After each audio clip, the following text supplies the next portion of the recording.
Morning, everyone. I am getting ready to get to go visit the baby at the hospital today.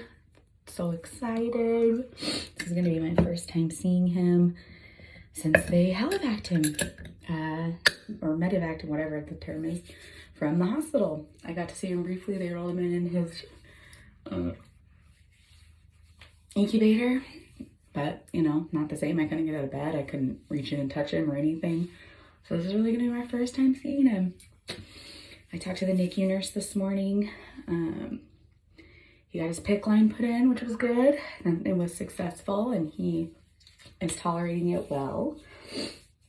What else did they do?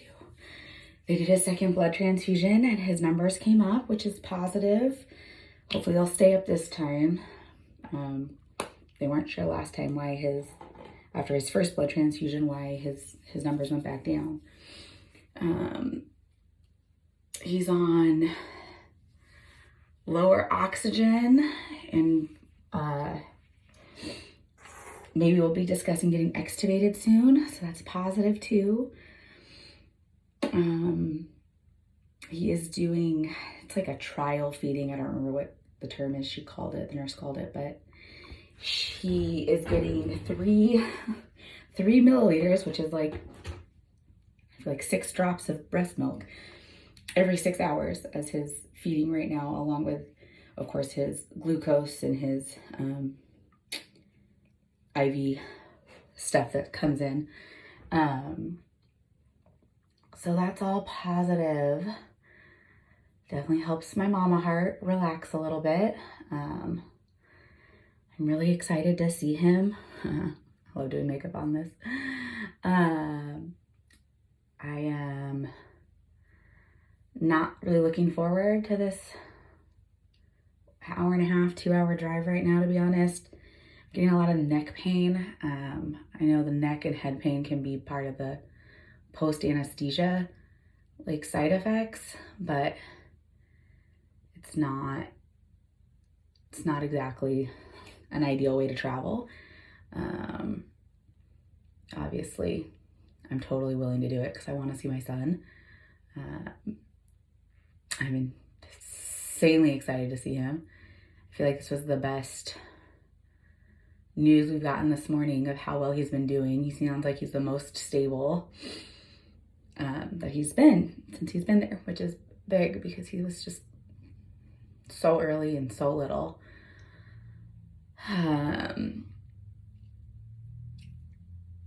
I'm sleeping well. That's always a positive.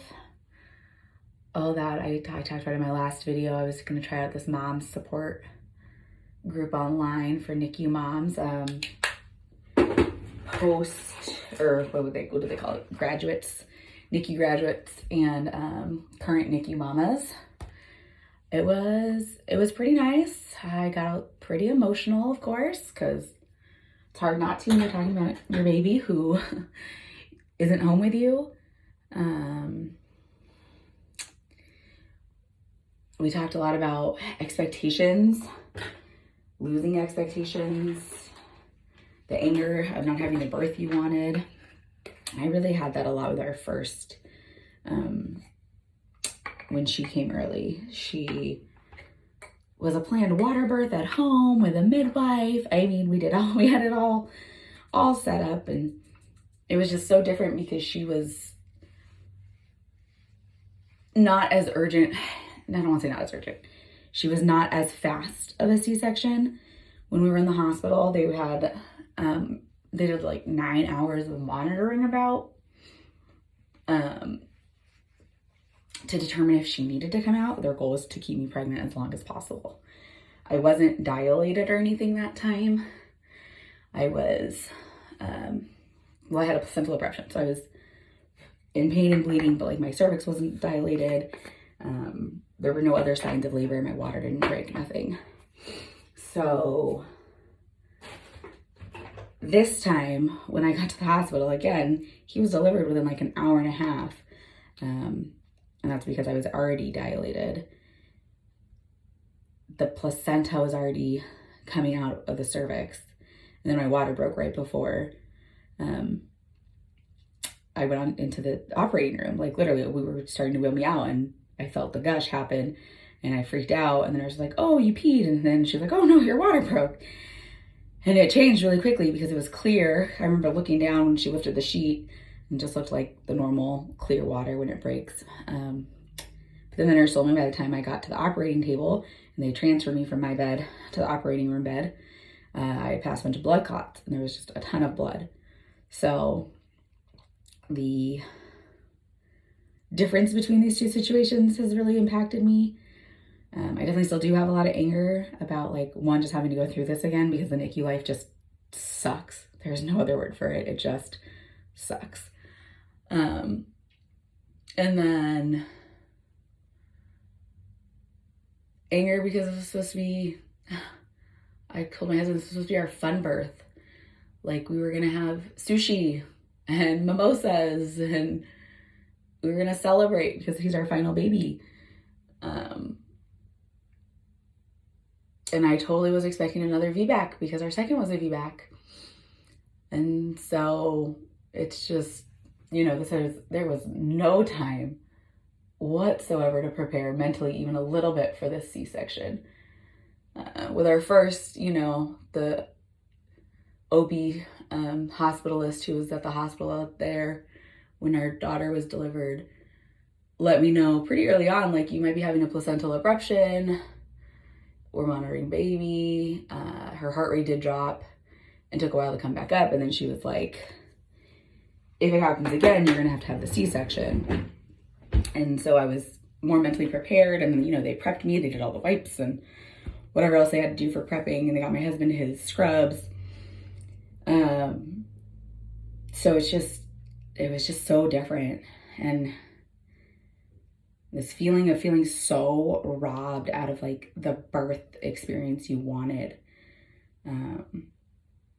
Feeling guilty now about complaining about the pregnancy. Like, I would give anything for him to be back in my body right now, to be growing and safe and healthy, compared to being in a NICU. So, a lot of these just mixed emotions coming up.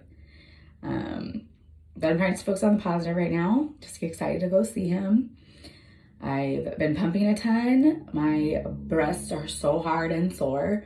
Like, I kind of forgot how horrible this initial stage is.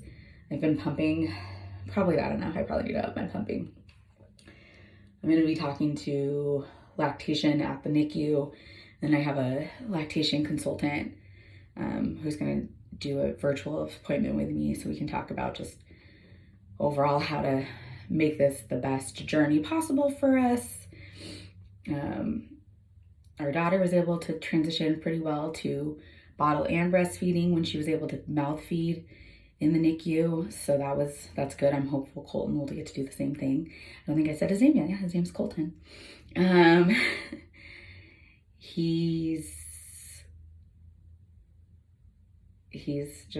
far. It's hard. It's just a hard time. People have been really supportive. Again, we've asked for a lot of help this time. Our church has helped, which is nice. They're starting like a meal train. I started looking online for any other organizations that help NICU families with just the normal, the normal stuff that comes up, like extra transportation, childcare, food delivery stuff, especially because it's just so hard to try to find time to want to cook and, prepare stuff when you got, again, 2 toddlers at home and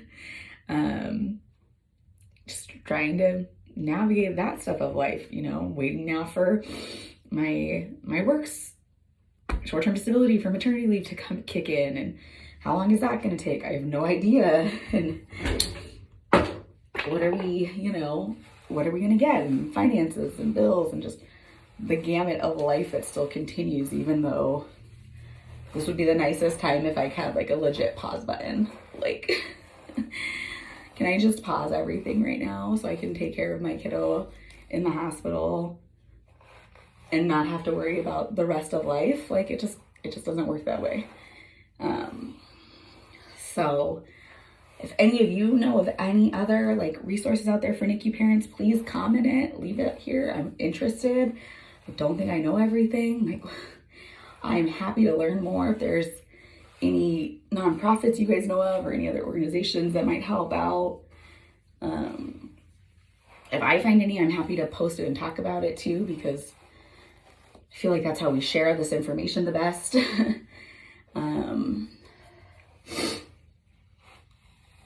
Yeah, I just excited to go see my kiddo now. Like, getting ready. My parents are going to drive me up, which is nice.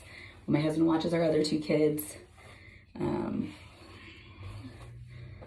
Please pray for us. Continue to pray for us. We really appreciate it.